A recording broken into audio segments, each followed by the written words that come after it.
اعوذ باللہ من الشیطان الرجیم بسم اللہ الرحمن الرحیم۔ حضرت عیسیٰ علیہ السلام اپنے ایک شاگرد کو ساتھ لے کر کسی سفر پر نکلے۔ ایک جگہ رکے اور شاگرد سے پوچھا کہ تمہاری جیب میں کچھ ہے؟ اس نے کہا کہ میرے پاس 2 درم ہیں۔ حضرت عیسیٰ علیہ السلام نے اپنی جیب سے 1 درم نکال کر اسے دیا اور فرمایا کہ یہ 3 درم ہو جائیں گے، قریب ہی آبادی ہے، تم وہاں سے 3 طرح کی روٹیاں لے آؤ۔ وہ گیا اور 3 روٹیاں لی۔ راستے میں سوچنے لگا کہ حضرت عیسیٰ علیہ السلام نے تو 1 ہی درم دیا تھا اور 2 درم میرے تھے، جبکہ روٹیاں 3 ہیں۔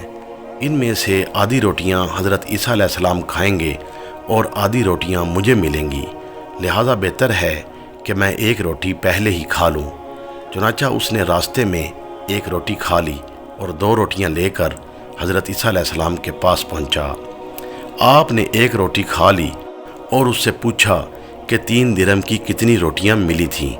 اس نے کہا کہ 2 روٹیاں ملی تھیں، 1 آپ نے کھائی اور 1 میں نے کھا لی۔ حضرت عیسیٰ علیہ السلام وہاں سے روانہ ہوئے۔ راستے میں ایک دریا آیا۔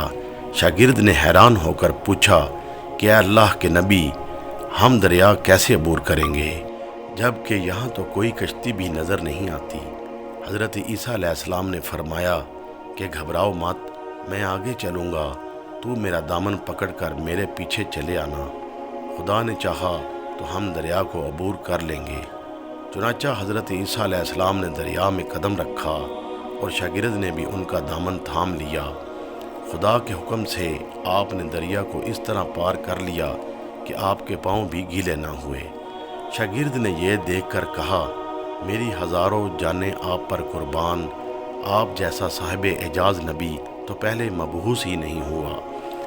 آپ نے فرمایا کہ یہ معجزہ دیکھ کر تمہارے ایمان میں کچھ اضافہ ہوا؟ اس نے کہا کہ جی ہاں، میرا ایمان نور سے بھر گیا۔ پھر آپ علیہ السلام نے فرمایا کہ اگر تمہارا دل نورانی ہو چکا ہے تو بتاؤ پھر روٹیاں کتنی تھیں؟ اس نے کہا کہ حضرت روٹیاں بس 2 ہی تھیں۔ پھر آپ وہاں سے چلے۔ راستے میں ہرنوں کا ایک ہول گزر رہا تھا۔ آپ نے ایک ہرن کو اشارہ کیا، وہ آپ کے پاس چلا آیا۔ آپ نے اسے ذبح کر کے اس کا گوشت کھایا اور اپنے شاگرد کو بھی کھلایا۔ جب دونوں گوشت کھا چکے تو حضرت عیسیٰ علیہ السلام اس کی کھال پر ٹھوکر ماری اور کہا کہ اللہ کے حکم سے زندہ ہو جا۔ ہرن زندہ ہو گیا اور چوکڑیاں بھرتا ہوا دوسرے ہرنوں سے جا ملا۔ شاگرد یہ معجزہ دیکھ کر بہت حیران ہوا اور کہنے لگا کہ اللہ کا شکر ہے کہ جس نے مجھے آپ جیسا نبی اور آپ جیسا استاد عنایت فرمایا۔ حضرت عیسیٰ علیہ السلام نے فرمایا کہ یہ معجزہ دیکھ کر تمہارے ایمان میں کچھ اضافہ ہوا؟ شاگرد نے کہا جی ہاں اللہ کے نبی، میرا ایمان پہلے سے دگنا ہو چکا ہے۔ آپ نے فرمایا تو پھر بتاؤ کہ روٹیاں کتنی تھیں؟ شاگرد نے ایک بار پھر کہا جناب روٹیاں صرف 2 ہی تھیں۔ دونوں راستہ چلتے گئے۔ ایک پہاڑی کے دامن میں سونے کی 3 اینٹیں پڑی تھیں۔ آپ علیہ السلام نے فرمایا کہ 1 اینٹ میری ہے اور 1 اینٹ تمہاری ہے، اور تیسری اینٹ اس شخص کی ہے جس نے تیسری روٹی کھائی تھی۔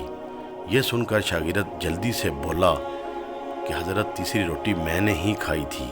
حضرت عیسیٰ علیہ السلام نے اس لالچی شاگرد کو چھوڑ دیا اور فرمایا یہ تینوں اینٹیں تم ہی لے جاؤ۔ حضرت عیسیٰ علیہ السلام وہاں سے روانہ ہو گئے۔ وہ لالچی شاگرد اینٹوں کے قریب بیٹھ کر سوچنے لگا کہ انہیں کیسے گھر لے جاؤں۔ اسی دوران 3 ڈاکو وہاں سے گزرے۔ انہوں نے دیکھا کہ ایک شخص کے پاس سونے کی 3 اینٹیں ہیں۔ انہوں نے اسے قتل کر دیا اور آپس میں کہنے لگے کہ ان 3 اینٹوں کو ہم آپس میں بانٹ لیں گے اور ہر ایک کے حصے میں 1 اینٹ آئے گی۔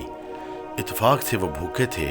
انہوں نے ایک ساتھی کو پیسے دیے اور کہا کہ شہر قریب ہے، تم وہاں سے روٹیاں لے آؤ، اس کے بعد ہم اپنا اپنا حصہ اٹھا لیں گے۔ وہ شخص روٹیاں لینے گیا اور سوچنے لگا کہ اگر میں کھانے میں زہر ملا دوں تو یہ دونوں مر جائیں گے اور تینوں اینٹیں میری ہو جائیں گی۔ ادھر اس کے دونوں ساتھی آپس میں مشورہ کرنے لگے کہ اگر ہم اپنے اس ساتھی کو قتل کر دیں تو ہمارے حصے میں 1.5 اینٹ آئے گی۔